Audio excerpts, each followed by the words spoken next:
always love I love to see people shine, man. And I've never been the person to be up in the front and like taking pictures and accepting trophies and things like that. That's never been my thing, man. I want to push people to do more than what they think they can do, and to prove to themselves that that's realistic. Make their dreams come true. Welcome to the Business Coffee Hour with William Gray Jr., a show where we take a deep dive into the human side of leadership and entrepreneurship over a cup of coffee. And today is a very special day for me because some of you may know I'm on a second podcast called Charlie Mike, the podcast, and we're kind of growing that over. But I was a guest on that podcast on episode 26. And that was the start of a blossoming relationship with my now good friend, business partner, godfather to my kids. Dude, that was only a year ago. That's crazy. And with this being episode 26 of the Business Coffee Hour with William Gray Jr., I had this one targeted to have Mr. Raul Moreno come on and join me on the show. How are you, Raul? Man, I'm doing good, bro. It's weird. Yeah, it's right? weird being on this side. You know what I mean? I know it is because, you know, what's interesting is the show, Charlie Mike, the podcast, started because of you. And then to be on as a guest and then continue to come on as a co-host, like, I know you and I have had many talks about it. Like, this is where we saw it going the whole time. And to be here at the Pearland Podcast Studio, you know, this is ours. And, man, what a journey. It's surreal, bro. I tell you this every day, man. It's crazy to think that people call us podcasters. You know what I mean? And you know, a lot of times when I leave here, I sit here for a while, and I just think, like, this is crazy. This is insane. You know, it's just it's something I never would have pictured. I think we allowed ourselves to dream about it a little bit, and it's better than we ever did. You know, and one of the things that you'll learn about Raul and I is, of course, we're both veterans. We're constantly improving. And I think that's a testament to our upbringing, but it's also a testament to, like, our lives, who we are as leaders. I really want to dig into, you know, you a little bit more. For everyone out there who hasn't heard, what does Charlie Mike mean? How did it all start, and where did it come from? You know what? Charlie Mike means continue the mission. It always, you know, whatever the situation is, keep driving, keep moving forward. You know, like you say it a lot. You know, it's okay to take a knee and drink water as long as you get back up and you keep going with the mission. And it was something that I remember, you know, using that term a lot in the military. You know, it was we'd go on missions, and during the briefs they would always say, you know, if this happened. Charlie Mike, Charlie Mike, Charlie Mike. And it was something that was said over and over again. You know, and then when I got out of the military, man, I forgot a lot. I forgot how to, I didn't adjust well. Right. I didn't adjust well at all. And, you know, I had to use the Charlie Mike as to define me as a person, you know, and it took a lot for me to get there. Yeah. So tell us about what was the inspiration to start the company? You know, when I got out of the military, I relied a lot on drinking and drugs, and it was something that I used to cope. I told myself, oh, it made me feel normal. It made me feel like I was part of the group again.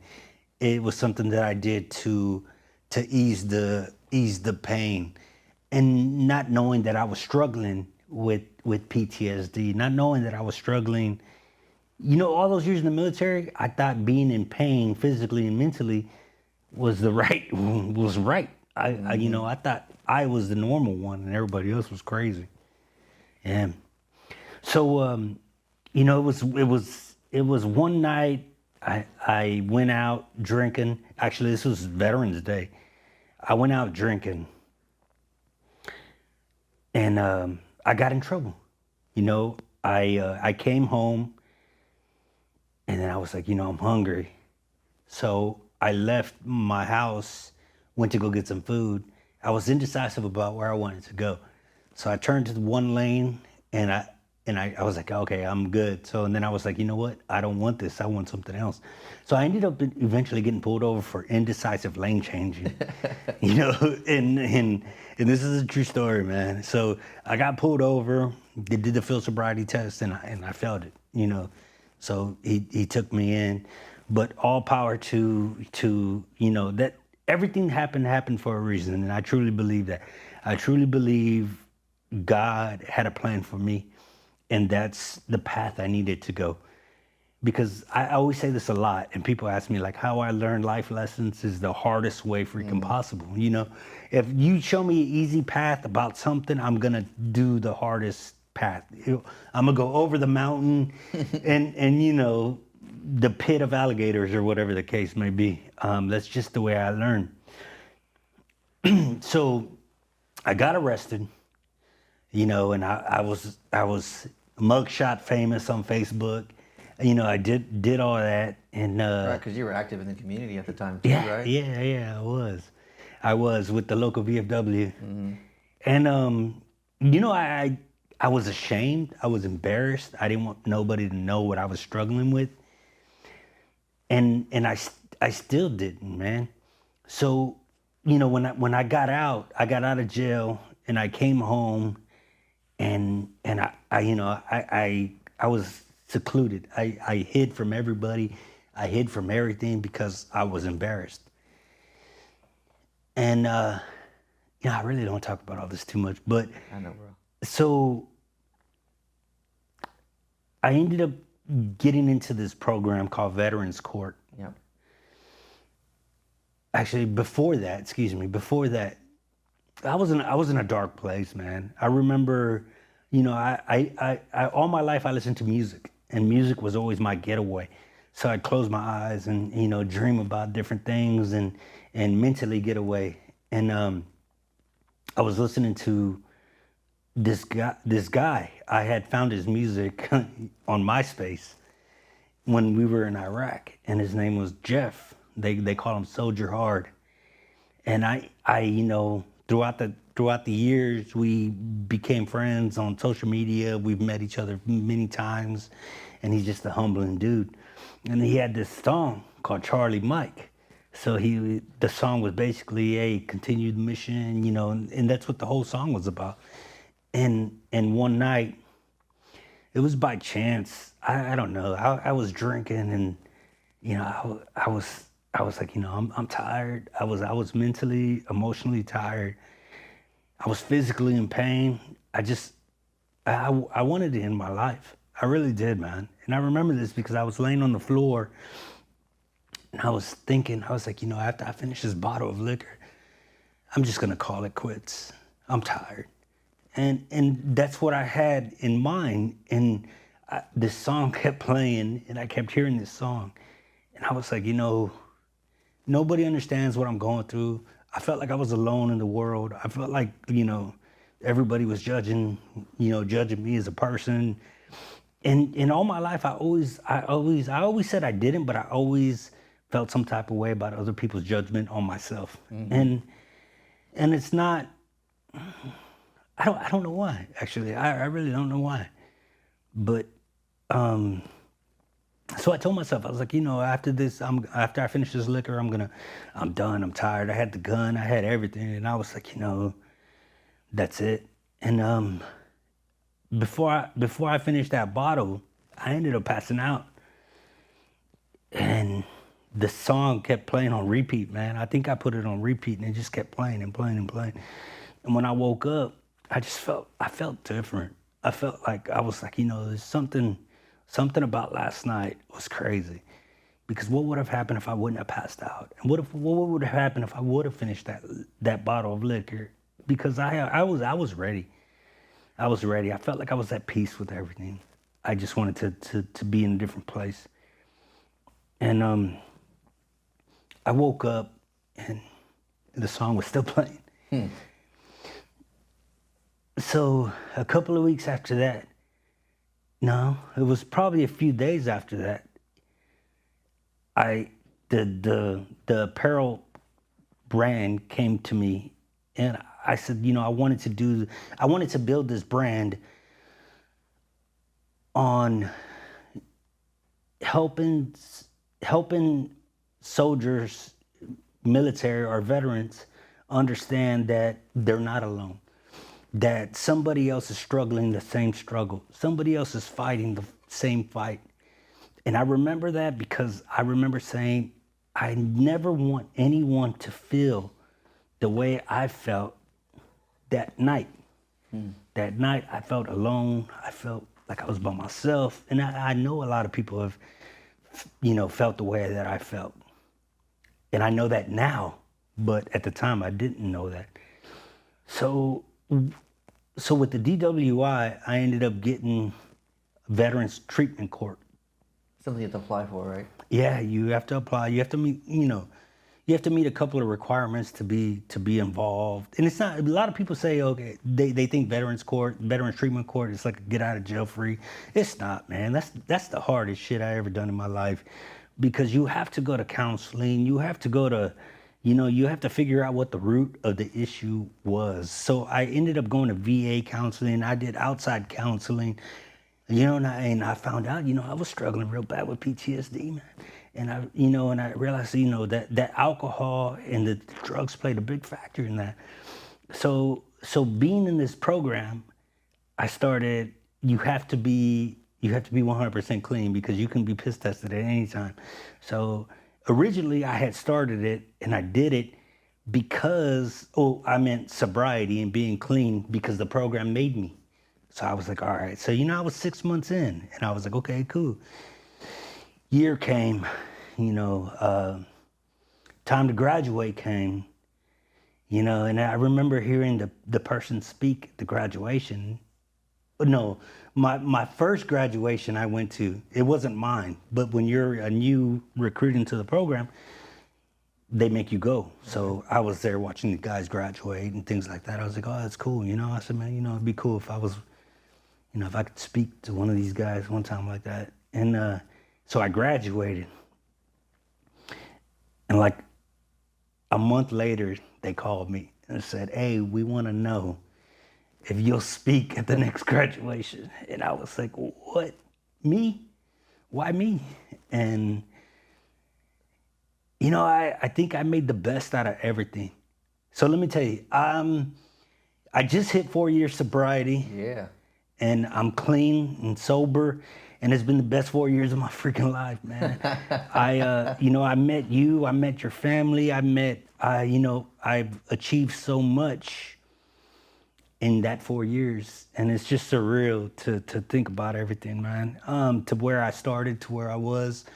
But one thing that I don't forget is, believe it or not, no matter how, I know I was drunk as can be, that night, laying on that floor, I can take myself back there if I needed to be, just as that wake-up call to be like, yo, remember who you were. And now it's just surreal to see the way people, when people tell you, man, like, hey, I got sober because of you. Hey, I got clean because of you. And you know what? I still tell people that. Like, I tell Ricky Cruz, I was so embarrassed about my mugshot finding out. And when the mugshot came out, I got a text message from Ricky, and Ricky just said, hey man, keep your head up. And then once we talked, he was like, hey, I didn't know you were one of my people. And I was like, what you mean? And, and I just started to watch him on social media about how he was so open with everything about his addictions and about what he overcame, man. And I remember this one day, I was like, you know what?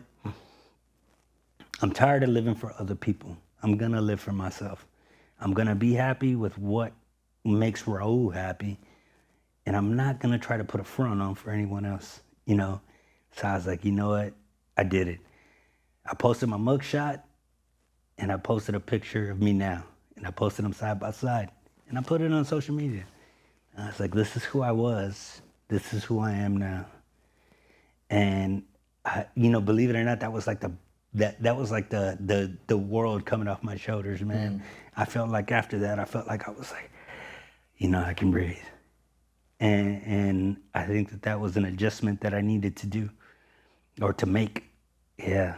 I feel like a lot of us go on that path too, man. And, I've been open about this too. One of the major reasons why I'm sober now is because of you. I knew I wanted to be around your circle, which is funny to say, but, you were podcasting and I was like, I love the brand. And I knew if I wanted to do that, I had to be sober myself. And so that was the ignition, right? There was other things too, but it really was. That's the big ignition for me for why I started this journey. And now, like you said, I don't regret it at all. I think about it too, where I was, where I come from. And I think a lot of us out there, whether we're, are entrepreneurs and we have that spirit, or we're just like trying to be leaders, it's like, it's the self-reflection, man. It's self-awareness. It's knowing who you are and then owning where you've come. Like, we've all struggled. Yeah. All of us do. We've been to some of the same talks. You and I have had many conversations with some great guests on the Charlie Mike show, and they're all very similar. It's overcoming that adversity that really makes us great leaders. And I want you to know that, especially on camera, and I've done say that to you too, like, you are an influential person. You are a great leader by how you handle your life. I know how passionate you are, and you've always made sure to say, hey man, you don't have to stay here as late as I do.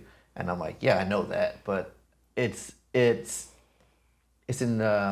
enticing to continue to do this because of how hard you work to like build this brand. And it's exciting because I know the potential is out there. This is we're not even off the ground floor yet. Like, it's crazy.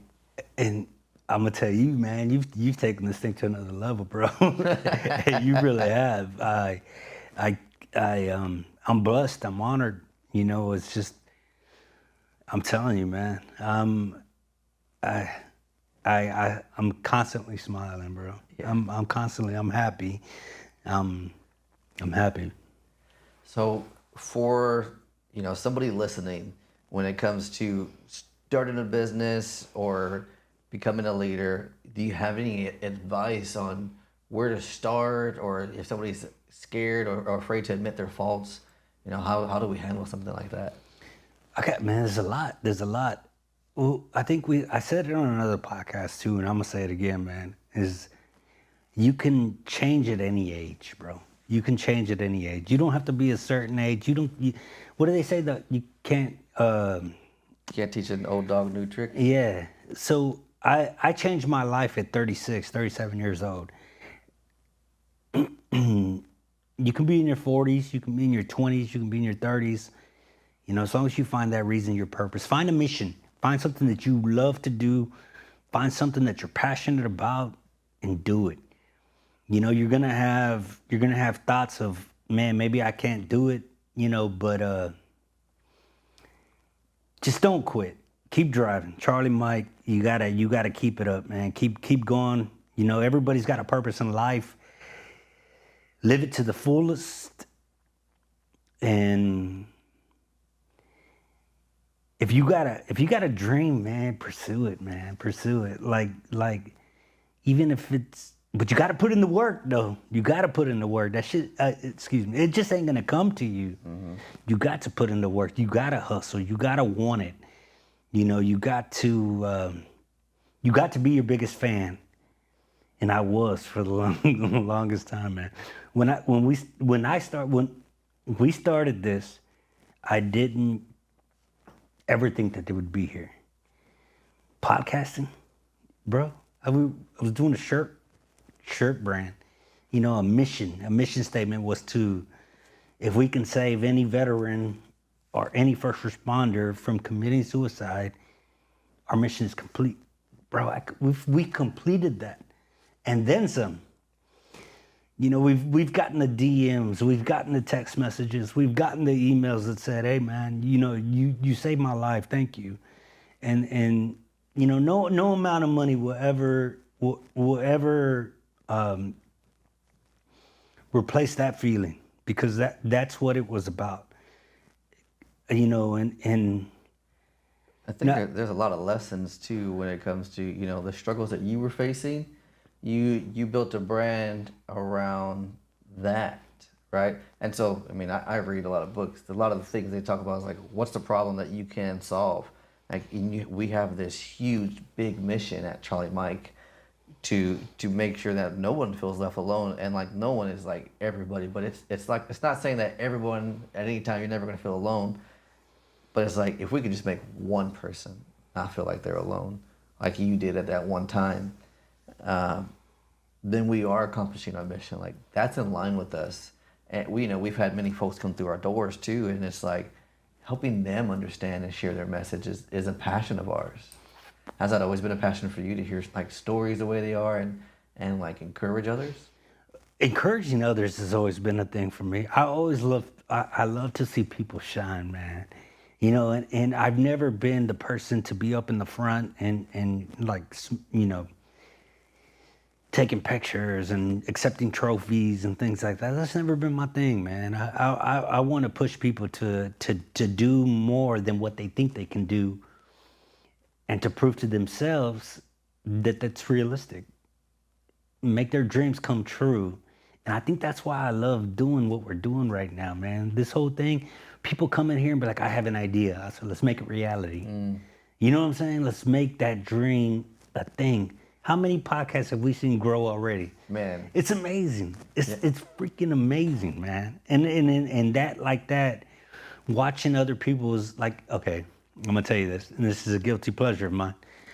I check numbers, not just ours. I check other people's numbers that do podcasts in our studio, and I check them because it makes me feel good, man. Seeing that people are seeing that the message that they're putting across is of hope, faith, love. They're the things that we stand for, man. And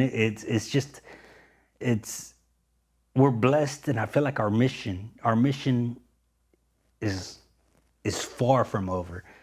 Where we're at right now and where we'll be next year is going to be night and day, because we're going to grow this thing, man. This Charlie Mike brand, the Charlie Mike show,